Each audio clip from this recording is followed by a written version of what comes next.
Olá, o Saber Direito Debate começa agora e o convidado desta semana é o advogado especialista em Direito Digital, professor de Direito Constitucional, editor e colunista de sites especializados em Direito e Internet, Fabrício Alves. Professor, muito obrigado pela participação. Ok, obrigado pela oportunidade. Professor, o básico aqui, qual o conceito de direito digital?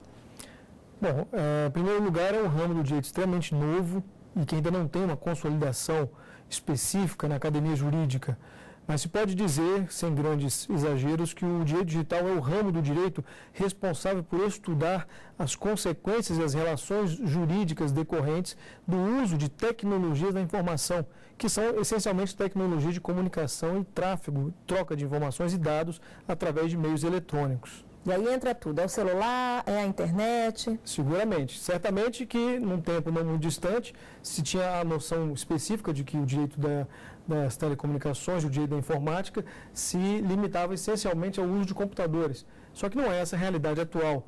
Hoje já existem dispositivos informáticos, eletrônicos, que vão muito além de um simples computador. Os próprios telefones celulares, como você mencionou, um dia foram telefones celulares e hoje são smartphones, são telefones inteligentes.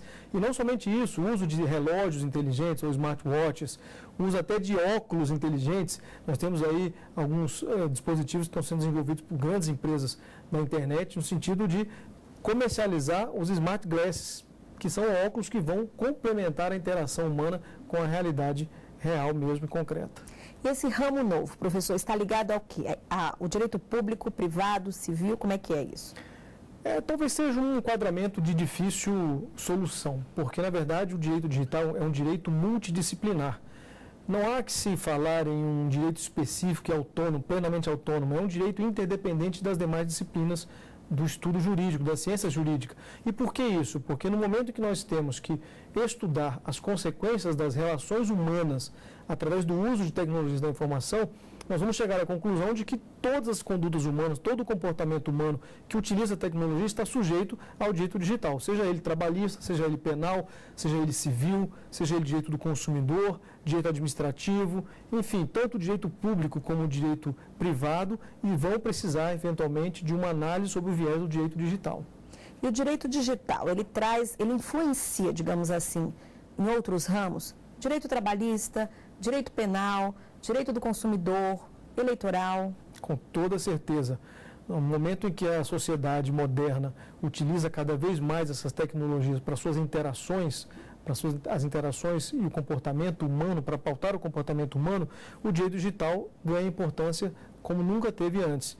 E por que isso? Justamente porque no momento em que as empresas usam tecnologias da informação para a realização de seus ofícios, de seus funcionamentos, o cidadão usa a tecnologia da informação para o exercício da sua cidadania, as pessoas, os indivíduos usam esses equipamentos tecnológicos para praticar crimes e outros atos ilegais, aí o direito digital tem toda a importância e se socorre, eventualmente, da influência teórica dos demais ramos do direito, assim como é capaz de influenciar também. Marco da internet, do que se trata e ele mudou em que hoje? O Marco Civil da Internet é uma norma jurídica, uma lei que foi aprovada no ano passado e já está em vigor, ainda que não totalmente em virtude da necessidade de regulamentação. Mas ele é basicamente uma norma que apresenta uma cartilha jurídica de direitos e deveres, não somente para o cidadão usuário da internet, como também para as empresas da internet e até mesmo para o poder público se pautar através de diretrizes muito claras e orientações legislativas muito claras, qual será a necessidade de investimento para a promoção do uso da internet no Brasil. Realmente, já foi dito, já foi chamada de Constituição da Internet, muito embora essa terminologia não agrade a todos os doutrinadores, porque não se trata formalmente de uma Constituição de onde nasça todo um direito específico, mas é com toda certeza uma cartilha de direitos, deveres e eventuais disciplinas jurídicas específicas do uso de tecnologias da informação. Já seria o básico diante da realidade de hoje, necessário, né, para poder conduzir todas essas discussões. Com toda certeza. O Marco Civil da Internet veio preencher um grande vazio legislativo que havia no ordenamento jurídico nacional. Nós não tínhamos uma condição legislativa capaz de solucionar grande parte dos litígios. E ainda com a edição do Marco Civil da Internet, ainda assim não há satisfação plena dessas condições. Vamos citar, por exemplo, algo que não foi trazido pela disciplina do Marco Civil da Internet e que tem grande impacto nas relações econômicas baseadas na internet, os direitos autorais. O Marco Civil da Internet, o processo legislativo do Marco Civil da Internet, optou por deixar essa discussão para um segundo momento, privilegiando a legislação de direitos autorais que existe hoje. Isso trouxe grandes críticas com relação a essa perda de oportunidade, mas é efetivamente uma questão muito complexa e que o legislador optou por deixar para um segundo momento da edição de normas jurídicas. Professor, duas questões importantes quando a gente fala do direito digital, da questão da internet, das redes sociais, responsabilidade civil de internauta e de empresas. E outra questão, o sigilo da informação. Tudo que está ali por estar exposto depois é sigiloso quando entra a justiça. Como é que funciona tudo isso? Bom, são questões que podem ter total convergência, como podem trafegar de forma independente. Vamos primeiro tratar da questão da responsabilidade civil. Tanto internautas como empresas de internet, claro que respondem pelos seus atos. E o Marco Civil da Internet veio justamente trazer um equilíbrio nessa relação. Por quê? Antes dessa legislação, havia um grande vazio legislativo e havia apenas decisões jurisprudenciais que não traziam efetivamente uma solução social adequada, justamente por conta da falta de uma previsão normativa específica. Então, os tribunais decidiam conforme analogias, conforme interpretações hermenêuticas as mais sofisticadas, porém que não conseguiam trazer a resposta necessária. Mas que há responsabilização e o Código, o Marco Civil da Internet veio trazer esse elemento de equilíbrio. Há uma responsabilidade tanto do usuário como das empresas que provém a conexão e que provém a oportunidade de acesso dos diversos aplicativos, de redes sociais, de outros programas, outros softwares, outros empreendimentos, dispositivos logísticos que se relacionam à internet. Todos deverão responder no limite de suas responsabilidades. Claro que para o internauta, o que vale no mundo real, vale no mundo virtual. Ou seja, se ele praticar crimes, se ele cometer atos ilícitos, se ele cometer abusos de direito, se ele ofender o direito alheio, ele responderá. A internet nada mais será do que um mero instrumento da prática dessas ilegalidades. Fora, naturalmente, um tipo penal específico foi criado para invasão de dispositivos informáticos, que tem uma certa correlação com o assunto que nós estamos tratando. E, de outro lado, as empresas ganharam com o Marco Civil um elemento de proteção. Por quê? Porque se elas têm a responsabilidade de prover a conexão, ou mesmo de permitir o acesso ao conteúdo, o instrumento para o exercício da liberdade de expressão, elas tinham também uma necessidade de serem protegidas com relação a notificações que eram eventualmente direcionadas, porque a empresa não pode fazer um juízo de valor muito específico se aquilo é ofensivo ou não ao indivíduo. Isso pertence à carga subjetiva da individualidade do cidadão. Então, as empresas corriam grandes riscos, como eventualmente eram, inclusive, condenadas a pagar somas altíssimas de indenização em função da ausência dessa legislação. Agora, com o Marco Civil, não. As empresas somente responderão pelos atos de guarda e disponibilização daquele conteúdo, se forem notificadas judicialmente e não atenderem à ordem judicial. E, mesmo assim, em caso de vingança pornô, não há essa necessidade. São casos que você pode diretamente notificar a empresa, você indivíduo, através do seu advogado ou pessoalmente, e elas serão obrigadas a retirar o conteúdo. E com relação ao sigilo dos dados, hoje é difícil de dizer o que pode ficar mantido em segredo e o que deve ser divulgado e exposto? Na verdade, o Marco Civil já trouxe toda uma principiologia que privilegia a proteção e o sigilo dos dados pessoais do indivíduo. Existem algumas regras que já solucionam parte dos problemas, como, por exemplo, as regras que dizem respeito ao armazenamento desses dados quando a relação contratual com a empresa da internet se extinguir. Por exemplo, você entrou numa rede social, você preencheu um cadastro, forneceu todas as informações que a rede pede e essas informações estão lá armazenadas. O Marco Civil estabelece que no momento em que você resolver revogar essa autorização, que você resolver cancelar esse cadastro, a empresa é obrigada a destruir esses dados de forma permanente. Ela não poderá mais armazenar como ela fazia até antes do Marco Civil. Você cancelava o registro, no entanto, a empresa continuava dispondo desses dados pessoais, que, afinal de contas, são seus e não dela, e fazia com eles o que achava mais conveniente, com base em disposições contratuais. Era realmente uma situação muito delicada. Só que ainda hoje, mesmo com o advento do Marco Civil, essa questão não está totalmente disciplinada. Tanto é assim que o próprio Marco Civil remete à necessidade de uma legislação posterior que está sendo trabalhada neste momento no âmbito do Ministério da Justiça, que é a Lei de Proteção dos Dados Pessoais. Ela ainda não está vigorando, sequer foi apresentada um projeto de lei do Poder Executivo. Tramitam no Congresso algumas propostas que solucionam essa questão, mas o Poder Executivo pretende encaminhar, depois de um intenso debate popular, social, uma proposta, uma minuta de projeto de lei para disciplinar a proteção dos dados pessoais. Ok, professor, o senhor fica aqui comigo no estúdio e daqui a pouco, depois do intervalo, tem mais informações muito interessantes sobre o direito digital com o professor Fabrício Alves. Não saia daí.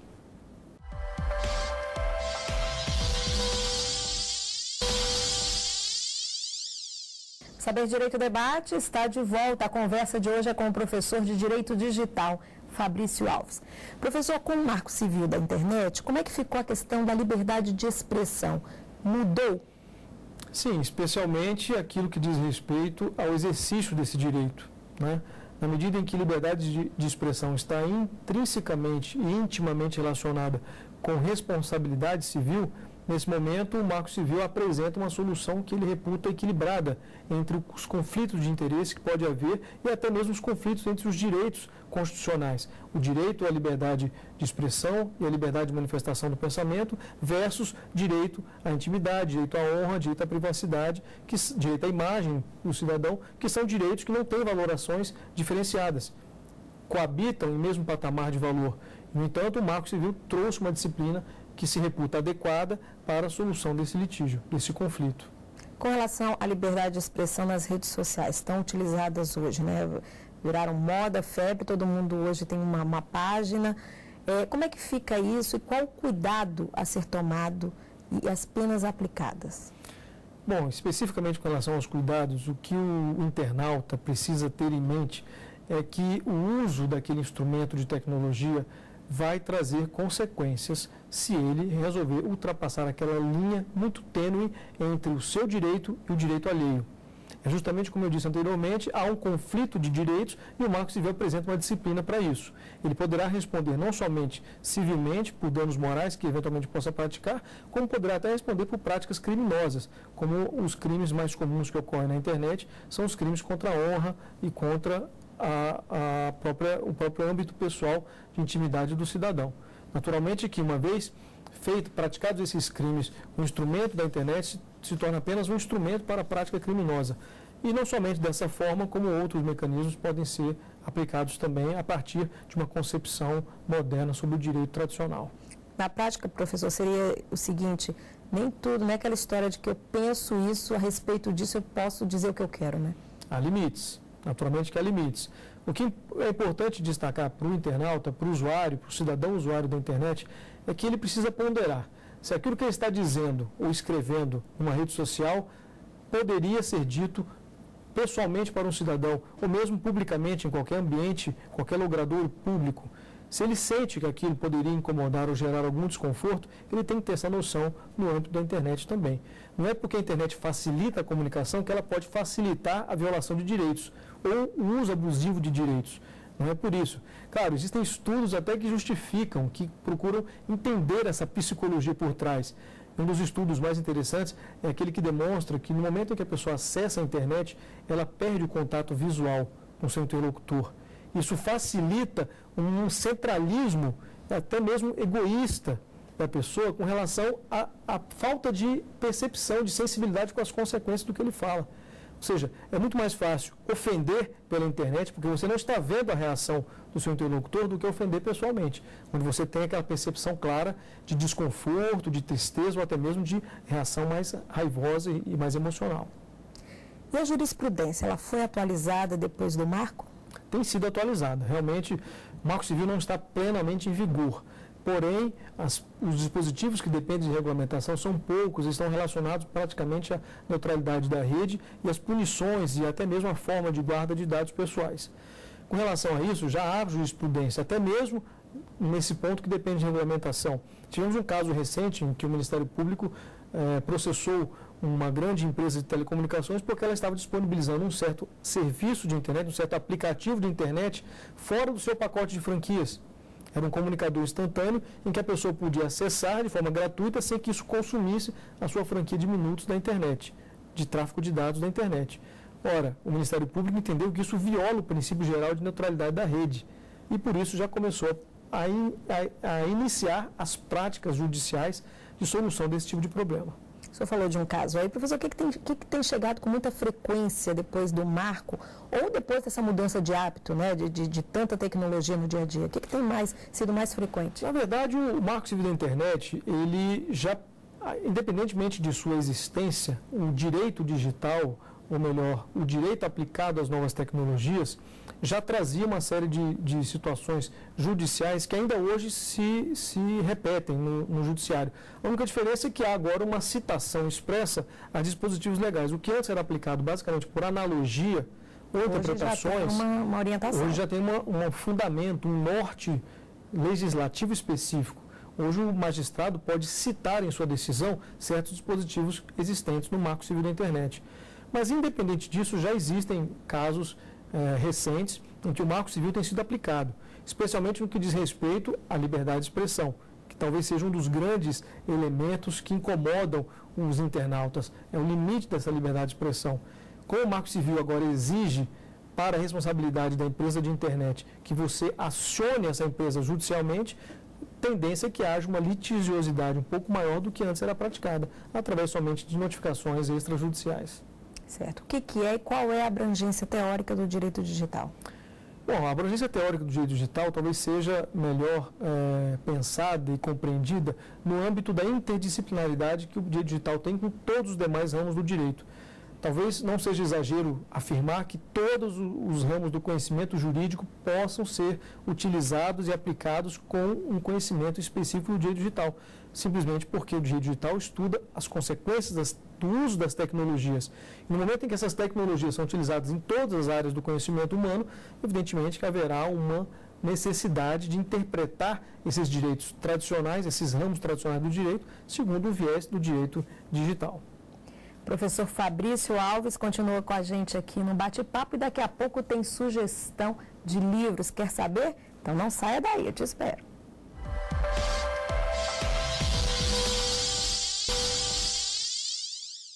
Saber Direito Debate está de volta, hora das sugestões bibliográficas. O professor Fabrício Alves, que é o nosso convidado desta semana e falou sobre direito digital, claro, vai dar sugestões na internet, não é isso, professor? Exatamente. O que o senhor tem para sugerir para a gente? Bom, naturalmente que estamos lidando com um ramo extremamente moderno do direito, onde boa parte das publicações relevantes estão justamente disponíveis através de meios digitais. O que eu recomendo efetivamente é que os telespectadores tenham oportunidade de acessar um portal que é especializado no estudo do direito e da tecnologia, chamado Internet Legal. É um portal um dos mais antigos do Brasil, que desde 2001 acompanha a evolução do direito face às novas tecnologias. E lá existem sugestões de bibliografia dos mais variados campos do conhecimento jurídico, desde o direito trabalhista até mesmo o direito penal, que se relaciona eventualmente, essencialmente, ao estudo dos crimes cibernéticos. internetlegal.com.br é um site muito interessante e muito rico em informações. Professor, qual o cuidado que o internauta tem que ter quando ele vai atrás dessa informação, desse livro na internet? Que a gente sabe que hoje, do jeito que tem a divulgação, tem também a divulgação errada, a informação errada. Qual sugestão que o senhor dá? Porque com o livro na mão a gente sabe, né, que a informação que está ali é mais ou menos confiável, dependendo da obra, a gente analisa tudo. Mas e na internet, quais os cuidados? Bom, a internet é apenas um instrumento, né, como nós temos falado reiteradamente. O cuidado que o usuário tem que ter ao buscar um livro na internet é, primeiro, procurar informações sobre a procedência do seu autor. Se é um autor capacitado, se é um autor qualificado, evidentemente que isso vai orientar o interesse do internauta, do estudante do direito ou do operador do direito interessado em estudar esse ramo do direito. Porque, quando se trata de direito digital, nós temos a dificuldade de não haver indicações bibliográficas suficientes para satisfazer todas as demandas. Especialmente agora, após o Marco Civil da Internet, que é uma norma extremamente recente e que sequer está plenamente em vigor. Então, vejam que se o marco regulatório principal do estudo do direito digital é o Marco Civil da Internet, como teremos indicações bibliográficas suficientes. Já existem, porém não são completas em função da própria incompletude do direito digital, que depende de regulamentação. Professor, é impossível falar do direito digital e não falar da pirataria, né? Bom, esse é um assunto, ao mesmo tempo, delicado e profundamente preocupante. Primeiro porque o Marco Civil não trouxe a resposta que se esperava essa solução de problemas. Ele deixou para um segundo momento, para uma nova legislação que está sendo gestada no âmbito do Congresso Nacional para discutir os direitos autorais. Mas, evidentemente, que a pirataria é um grande problema que a internet tem propiciado, que tem estimulado até. E não somente a pirataria de conteúdo bibliográfico, que é muito comum, mas até mesmo a pirataria de conteúdo midiático, pirataria de conteúdo lógico, programa de computador. Eu me recordo que nos tempos primordiais do uso da internet era muito comum você pegar um sistema operacional, um dos mais famosos, que é o sistema operacional Windows, pegar esse sistema e copiar de máquina em máquina, como se isso não tivesse nenhuma repercussão, quando na verdade você está praticando era uma pirataria. Então todos esses elementos realmente têm que ser ponderados. Nós vivemos agora uma necessidade de inovação tecnológica e para que haja inovação tecnológica é preciso que haja respeito ao direito de propriedade, especialmente o direito de propriedade intelectual. Professor, nos dias de hoje, esses equipamentos permitem que a gente tenha um arquivo pessoal móvel, né? Seja no computador, no celular, fotos, mensagens. Até que momento isso aí é meu? Só eu posso ter acesso? E em qual situação um policial, a justiça pode ter acesso a essas informações? Bom, primeiramente é importante observar que num Estado democrático de direito como o nosso, um Estado constitucional, não existem direitos absolutos.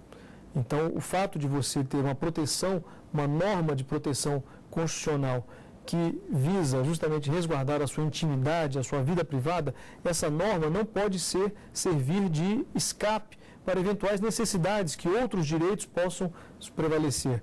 Você mencionou muito bem, você tem o seu celular de uso pessoal, você armazena informações pessoais naquele celular. Em que momento uma autoridade pública pode ter acesso a esse conteúdo? Basta que haja uma investigação penal, criminal, a seu respeito, ou em que você seja envolvida, para que haja o direito da autoridade pública, através de uma ordem judicial específica, quebrar esse sigilo, quebrar essa proteção constitucional que existe sobre esse conteúdo. Quando há esse interesse, que é um interesse público de solução de problemas, conflitos criminais e penais, há necessidade de quebra desse sigilo, a necessidade de mitigação, de flexibilização desse direito constitucional. E aí o seu conteúdo pode ser acessado para fins de persecução criminal. Claro que você mencionou muito claramente aqueles armazenados no seu dispositivo informático, que, aliás, diga-se de passagem, não é só o computador. Nós já falamos, pode ser um celular, pode ser um relógio, até aquele antigo pager, aquele bip que os médicos usavam muito e ainda usam, aquilo também pode ser considerado um dispositivo informático. Ele é capaz de processar informação. Então, todo aquele conteúdo pode ser acessado pela autoridade pública no momento em que há a necessidade de uma quebra desse sigilo, seja ela uma necessidade de persecução penal ou mesmo outras necessidades na busca e na apuração de outras violações de direito. E me recordo que teve um caso recente em que, no âmbito de uma discussão de direito de família, de uma separação judicial, um juiz determinou a quebra do sigilo de um programa de comunicação instantânea do marido solicitado pela ex-mulher. Ela entendia que havia conteúdo ali tratado naquele programa que estava efetivamente ofendendo o seu direito à intimidade, o seu direito à honra, o seu direito à imagem. E solicitou ao magistrado e ele determinou a quebra desse conteúdo. Veja que situação. Não se trata de conteúdo de mídia tradicional, imagens, vídeos, são conteúdos de comunicação e mesmo assim foram quebrados. E além desses dispositivos, há também aquela famosa computação na nuvem. Ora, é bem provável que você tire a foto no seu celular, mas mande para um servidor de um programa específico de armazenamento na nuvem. Ou seja, o conteúdo não está necessariamente no seu dispositivo. Mas mesmo assim, o Poder Judiciário tem condições de quebrar esse sigilo e trazer esse conteúdo para a produção de prova processual. Essa quebra, ela sofre mudanças por ser uma pessoa pública e por ser uma pessoa anônima? Tem mudança ou não? Na verdade, vai depender essencialmente da finalidade dessa prova. Se for uma investigação criminal, pouco importa se a pessoa pública, no sentido de ter uma imagem pública, ou se é uma pessoa particular e não tem nenhuma repercussão pública, enfim, isso é uma pessoa simplesmente comum como qualquer outra. Não há nenhuma diferença na persecução penal. Por outro lado, com relação ao direito de imagem em função da sua projeção de celebridade ou projeção de figura pública, pode ser que haja, em alguns momentos, essa necessidade de quebra. Vamos supor, um político que em determinado momento tenha praticado um ato, digamos, imoral, ou que atente contra um conceito social de ética e moralidade, mas que não esteja necessariamente violando uma lei, ele quer impedir que aquele conteúdo que foi registrado por um transeunte, um cidadão que estava com o celular na mão, ele quer impedir a divulgação daquele conteúdo. O magistrado vai ter que ponderar se aquela intimidade, se aquela vida privada dele realmente deve ser protegida face ao interesse público que nasce em decorrência da divulgação de comportamento de uma figura pública. Esse é um dispositivo realmente constitucional que tem que ser trabalhado caso a caso e a depender da finalidade da produção daquela prova ou mesmo da finalidade do conteúdo que se quer divulgar. Ok, professor Fabrício Alves, muito obrigada pelas informações, um tema tão interessante e ainda a ser muito discutido, né, por conta ainda do acordo a se chegar com relação a uma lei sobre isso, né? Com toda certeza, é um ramo do jeito novo, as teorias, as doutrinas estão sendo pensadas e repensadas neste exato momento, a legislação não está completa, novas leis surgirão também, realmente é um ramo do direito que tem tudo para ser polêmico e ao mesmo tempo interessante para o exercício da cidadania de modo geral. Ok. E o Saber Direito Debate fica por aqui. Obrigada pela companhia. Qualquer dúvida, mande um e-mail para a gente, saberdireito@stf.jus.br. Você pode também acompanhar a programação pelo site www.tvjustiça.jus.br. Até o próximo programa. Tchau, tchau. Tem dúvidas sobre o assunto? Então mande um e-mail para saberdireito@stf.jus.br. Você também pode estudar pela internet acessando o site www.tvjustiça.jus.br.